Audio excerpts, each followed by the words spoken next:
ایک ہوتی ہے انسان کی مجبوری، معذوری، عذر، ایک ہوتی ہے اس کی لاپرواہی۔ ان دونوں چیزوں میں زمین و آسمان کا فرق ہے۔ یہ جو لاپرواہی ہوتی ہے یہ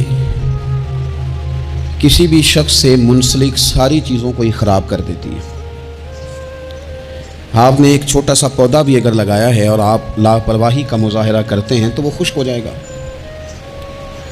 تے جے مالی جیندے ہون تو پھر بوٹے سکدے نہیں۔ اگر آپ اس کی پرواہ کرتے ہیں، اس پر توجہ دیتے ہیں تو اس کی نشو و نما ہوگی، وہ آگے بڑھے گا، وہ ترقی کرے گا، وہ ایک تناور درخت بن جائے گا۔ جس چیز کی بھی آپ پرواہ نہیں کرتے، آپ اپنی صحت کی ہی اگر پرواہ نہیں کرتے، آپ نے کبھی نہیں دیکھا کہ یہ کھانا جس ہوٹل سے میں کھا رہا ہوں یہ کوئی معیاری ہے یا بالکل غیر معیاری ہے، آپ نے کبھی پرواہ نہیں کی کہ مجھے کوئی اپنی خوراک کا وقت مقرر کرنا چاہیے اور مرتب طریقے سے مجھے غذا لینی چاہیے، تو آپ بیمار ہو جائیں گے۔ لاپرواہی آپ کسی چیز کی بھی کریں، غفلت آپ کسی چیز پر بھی کریں، بات کو شخص آپ کو سمجھا رہا ہوتا ہے، آپ کو گھر والے کوئی بات کہہ رہے ہوتے ہیں، لیکن چونکہ آپ غیر حاضر ہیں، لاپرواہی سے سن رہے ہیں، غفلت سے سن رہے ہیں، تو آپ کو پوچھنا پڑتا ہے کیا کہا تھا آپ نے؟ کیوں بھلا یہ ہوتا ہے کہ آپ غفلت میں تھے؟ یہ جو غفلت ہے نا، غفلت یہ بڑی نقصان دہ چیز ہے۔ یہ انسان سے تعلق رکھنے والی ہر چیز کا برا حال کر دیتی ہے۔ ہم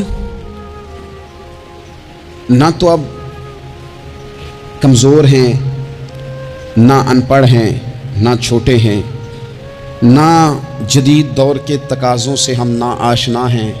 کسی شخص سے بھی آپ گفتگو کریں گے تو اللہ کے فضل سے وہ ڈھیر ساری چیزوں کا ادراک رکھتا ہے، سمجھ رکھتا ہے، شعور رکھتا ہے۔ وہ آپ کے ساتھ جب گفتگو کرتا ہے تو محسوس ہوتا ہے کہ وہ ساری چیزوں کو سمجھ رہا ہے، خطرات سے بھی آگاہ ہے، خوشخبریوں سے بھی آگاہ ہے، آنے والے وقت میں کون سی چیزیں نقصان کا باعث بن رہی ہیں اور کون سے پھول خوشبو دینے جا رہے ہیں، وہ سب چیزوں کو جانتا ہے۔ لیکن اس کے باوجود جو اتنی زیادہ کمزوری امت میں آ گئی ہے، اس قدر زیادہ ٹوٹ پھوٹ کا جو ہم شکار ہیں، تو زیادہ تر مسئلہ ہماری لاپرواہیوں کا ہے۔ ہم غفلتوں کا شکار ہیں۔ غفلت ایک خوفناک چیز کا نام ہے۔ یعنی جو بندہ پرواہ نہیں کرتا، توجہ نہیں دیتا، خیال نہیں کرتا اپنی ذمہ داریوں کا، وہ شخص فساد کا باعث بنتا ہے، وہ نقصان کرتا ہے، وہ اذیت ناک حد تک چیزوں کو لے جاتا ہے۔ آپ کو بہرحال پرواہ کرنی پڑتی ہے۔ یہ جس دور میں میں اور آپ ہیں نا، یہ لہو و لعب کا دور ہے، کھیل تماشے کا۔ کھیل تماشا ہمیشہ انسان کو لاپرواہ کر دیتا ہے۔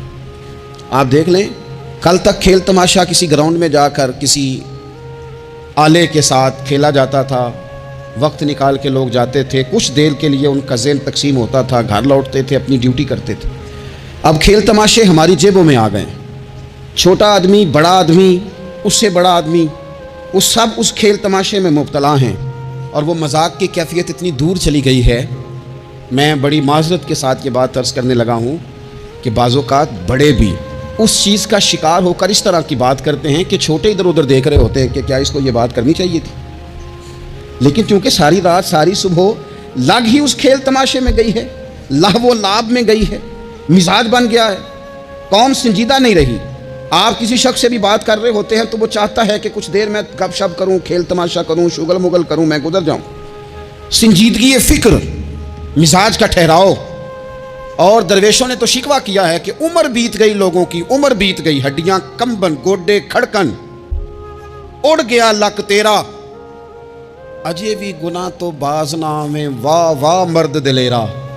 میاں صاحب کہنے لگے یہاں تک تو پہنچ گیا ہے کہ ہڈیاں کمبن اور تیرے گوڈے کھڑکن، تے اڑ گیا لک تیرا، اجے بھی گناہ تو باز نہ میں، او واہ واہ مرد دلیرا۔ وہ تو اتنا دلیر ہو گیا ہے کہ جب تجھے چاہیے تھا کہ اب ہی تیرے ہاتھ میں استغفار کی تسبیح آتی، اب ہی تجھے سجدے کا ذوق ہوتا۔